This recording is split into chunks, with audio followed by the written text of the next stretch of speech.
Hello everyone, welcome back to Manisha Rani vlogs. तो आज आई हूँ आप सभी के बीच एक और नई व्लॉग के साथ। तो जैसा आप सभी ने लास्ट व्लॉग में देखा कि मैं पहुँच गई थी सतना में मेरी पहली सुबह बहुत इंटरेस्टिंग थी। मॉर्निंग गई थी बाहर सड़क पे, चाय पीने गई थी, तो थोड़ा वॉक भी कर लिया था। फिर नहा धो के रेडी हुई थी और मैं भूल गई थी अपना काजल लाना, तो पास की एक दुकान से काजल खरीद लिया था। फिर सतना जंक्शन पहुँच गई थी। क्यों पहुँची थी उसका रीज़न बता देती हूँ। मैं पहुँची थी मैहर, और क्योंकि मुझे मंदिर में पूजा करने जाना था तो मैंने सुबह से कुछ खाया नहीं था और 12-1 बजने को थे, तो बस एनर्जी लेने के लिए ना मैंने चाय पिया। फिर जो मैहर स्टेशन था ना, वहाँ से ऑटो पकड़ के बहुत ही सुहावना सा नज़ारा, मतलब पहाड़ों के दर्शन करते हुए मैं जा रही थी माता रानी का दर्शन करने। मैहर टेम्पल जो है ना, त्रिकुट पर्वत पे स्थित माता रानी के 108 शक्ति पीठों में से एक मंदिर है। यहाँ पर जैसा कि आपको पता होगा कि जब सती माता का दहन हुआ था उस समय उनके शरीर के अलग अलग अंग ना देश के अलग अलग जगहों पे गिरे थे। तो यहाँ की मान्यता ये है कि यहाँ पे सती माता का कंठ यानी कि जो गला होता है वो, और उनके गले का हार गिरा था। तो ये माता के शक्ति पीठों में से एक है और स्थित है त्रिकुट पर्वत पे। तो फाइनली मैं त्रिकुट पर्वत के नज़दीक पहुंच गई हूँ। आपको दिख रहा होगा त्रिकुट पर्वत। फिर वहाँ पहुँच के ना मैंने प्रसाद वगैरह खरीदा। मतलब अभी मैं वहाँ से समझिए कि आधा से 1 किलोमीटर पहले ही थी। और ये देखिए बूढ़ी दादी ने फूल का माला बेचने आई थी, तो मैंने उनसे ये भी खरीद लिया। वैसे मैंने अलग से खरीद रखा था, पर मैंने दादी और बच्चों को निराश नहीं किया। उन बच्चों से मैंने ये खरीद लिया था माँ शारदे का जो हेड में बैंड लगाते ना, इससे थोड़ी एक्साइटमेंट आ रही थी पहाड़ चढ़ने की और ऑल दैट। तो बहुत ही ना एकदम पवित्र मन से मैं वहाँ से निकल पड़ी थी। और हाँ, जिनके ऑटो में आई थी उनके दुकान से मैंने प्रसाद खरीदा था, और उनके भैया ने बाइक से हमें त्रिकुट पर्वत के पास जो रोपवे था उसके पास छोड़ दिया। क्योंकि मुझे कल कुछ इंपॉर्टेंट वर्क से बाहर जाना है और अर्ली मॉर्निंग का काम है, इसलिए ना मैं आज ज़्यादा थकाना नहीं चाहती थी, एग्जॉस्ट नहीं होना चाहती थी।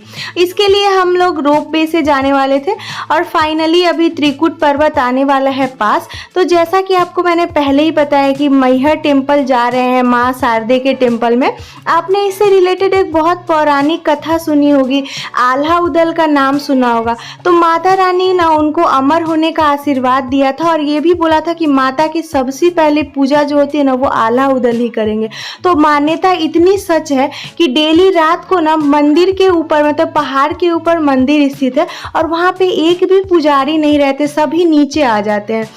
और सुबह के 5 बजे जैसे ही मंदिर का पट खोला जाता है फ्रेंड्स, एट अ टाइम उस समय माता रानी का एकदम श्रृंगार हुआ होता है और ताजे ताजे फूल चढ़ाए होते हैं। तो ये सब आल्हा उदल जो है ना, वो लोग उनकी पूजा करते हैं। तो उनको माता ने अमर होने का आशीर्वाद दिया, तो वो भी अपना धर्म निभाए। तो आज मुझे इतना पावन मंदिर में दर्शन होने वाला है। तो फाइनली ना 2-3 घंटे के लाइन में लग के मैं रोपवे के पास पहुंची थी। और ये देखिए बहुत ही, मतलब क्या बताऊं, मैं दिल गदगद हो गया था। पहाड़ों पे मैं फर्स्ट टाइम गई थी, और रोपवे से जो नज़ारा दिख रहा था ना, ऐसा लग रहा था जल्दी से जाऊं माता रानी के दर्शन करूं। और वहां से चोटी का ना पूरा नज़ारा बहुत ही खूबसूरत दिख रहा था। जाने वाले हैं माँ शारदे का दर्शन करने के लिए, और अभी हम लोगों को हवा में ही लटका के छोड़ दिया गया था, पर माता की कृपा से कुछ भी नहीं हुआ। तो फ्रेंड्स, ऐसा कोई डरने का बात नहीं था। मैं नोटिस कर रही थी ना कि सभी रोपवे को ना बीच बीच में रोक दिया जा रहा था। बहुत सारे एक साथ चल रहे थे ना, तो लगता है इसके प्रेशर से बचने के लिए थोड़ी थोड़ी दूर पे रोक दिया जा रहा था। और देखिए ना फ्रेंड्स, कितना सुंदर दिख रहा था ना यहाँ से पहाड़, बादल। मैं जगह जगह पे देख रही थी ना, यहाँ पे जलाशय भी खूब सारे, छोटी छोटी नदी टाइप का आपको देखने को मिल जाएगा।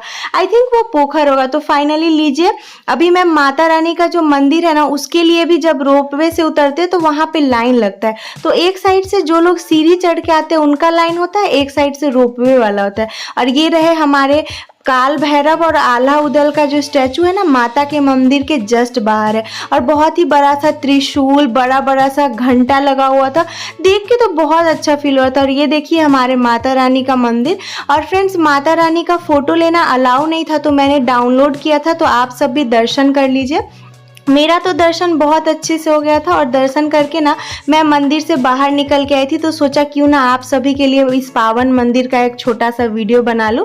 तो बस यही था, कुछ ऐसा मंदिर का बहुत लुभावना एकदम सुंदर सा नज़ारा था। तो माता रानी का दर्शन करके दिल खुश हो गया था। तो फाइनली फिर से मैं ना 3-4 घंटे के लाइन में लगी और मतलब इतना ज़्यादा लाइन था, मैं तो सोच रही थी जितने देर में लोग इस लाइन में लगेंगे उतने देर में पहाड़ चढ़ के नीचे उतर जाएंगे। सभी के सभी रोपवे से ही जा रहे थे, पर कोई नहीं, बहुत अच्छा लगा। रोपवे से मैं फर्स्ट टाइम ट्रैवल करी तो बहुत मज़ा आया। और लीजिए वापसी का नज़ारा भी आप सभी के लिए मैंने कैप्चर कर लिया था।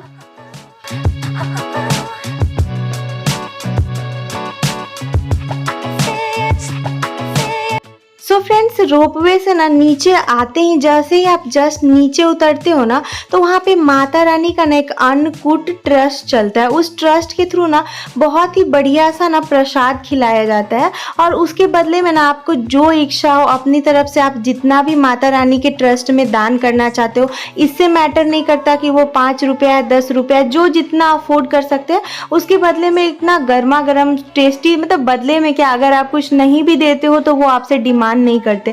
तो मैंने भी गर्मा गर्म सा दलिया लिया था और इस दलिया में ना बहुत सारे वेजीज थे, तो गर्मा गर्म खा के मजा आ गया। सुबह से तो कुछ खाई पी नहीं थी और मतलब मैं पी थी, चाय पी थी और बहुत ज़्यादा गला भी सूख रहा था। तो मैंने सोचा पानी क्या पीना, अभी इतना थक गई हूँ। तो गन्ने का जूस बनवा लिया था। सामने एक भैया ठेला लगा रखे थे मंदिर के जस्ट बाहर निकलते हैं।